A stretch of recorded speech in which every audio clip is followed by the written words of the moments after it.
मैदा हा पचायला जड गुरु आहे. आपल्या शरीरामध्ये कफ दोष वाढवण्यासाठी कारणीभूत आहे.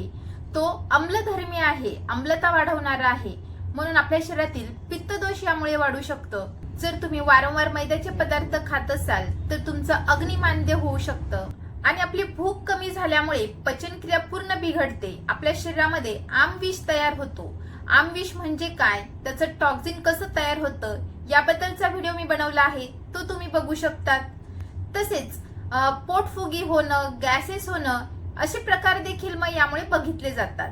आता आपण बघूयात मैद्याचे पदार्थ खाल्ल्यामुळे आपल्या शरीराचे काय नुकसान होऊ शकते. तर सगळ्यात पहिलं म्हणजे बद्धकोष्ठता, पोट साफ न होणं, कॉन्स्टिपेशन. बऱ्याच वेळा तुम्ही ऑब्झर्व केलं असेल की ज्या दिवशी तुम्ही मैद्याचे पदार्थ खाल्ले तर नेक्स्ट डे त्याच्या दुसऱ्या दिवशी तुमचं पोट साफ होत नाही किंवा जसं हवं तसं पोट साफ होत नाही. बऱ्याच जणांना तर शौच सुद्धा होत नाही. मैदा हा पचायला गुरु सांगितला आहे, जड सांगितला आहे. त्याचा अतिरिक्त भार आपल्या पचनक्रियेवर येतो आणि ह्या मैद्याच्या पदार्थांचे व्यवस्थित पचन न झाल्यामुळे कॉन्स्टिपेशन सारखी तक्रारी बघितल्या जातात. मैद्यामध्ये कुठल्याही प्रकारचे फायबर्स नाही. मैदा हा एकदम रिफाइंड आहे, म्हणजे आपल्या आतड्यांना तो चिपकून राहतो, त्यामुळे शौच साफ होत नाही.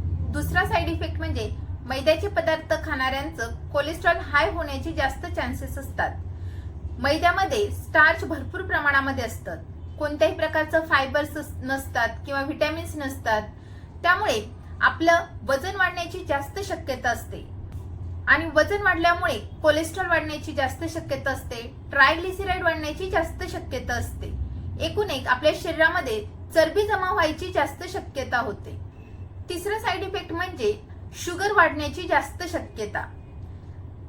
मैद्यामध्ये स्टार्च जास्त प्रमाणामध्ये आहे, हाय ग्लायसेमिक इंडेक्स आहे, त्यामुळे इन्सुलिन रेझिस्टन्स निर्माण होऊन आपल्याला ब्लड शुगर लेवल हाय होण्याचे जास्त चान्सेस असतात. बऱ्याच जणांना टाईप 2 डायबिटीज लवकर होण्याचे चान्सेस असतात. म्हणून जे लोक वारंवार आणि जास्त प्रमाणामध्ये मैद्याचे पदार्थ खात असतात अशा लोकांचं शुगर नेहमी हाय झालेलं बघितलं जातं. मैद्याचे पदार्थ खाणाऱ्यांचे हाडे कमकुवत होतात. जेव्हा मैदा तयार केला जातो तेव्हा गव्हातील सर्व फायबर्स काढले जातात आणि मग तो मैदा तयार होतो आणि फायबर्स वगैरे सगळे न्यूट्रिएंट्स काढल्यामुळे मैदा हा आम्लधर्मीय होतो, ऍसिडिक होतो. त्यामुळे वारंवार याचं सेवन करत राहाल तर आपल्या शरीराची ऍसिडिक लेवल वाढते, आम्लधर्मता वाढते. त्यामुळे आपल्या हाडातील कॅल्शियमचं शोषण ते करतं. म्हणून अशा लोकांमध्ये हाडे कमकुवत बघितले जातात.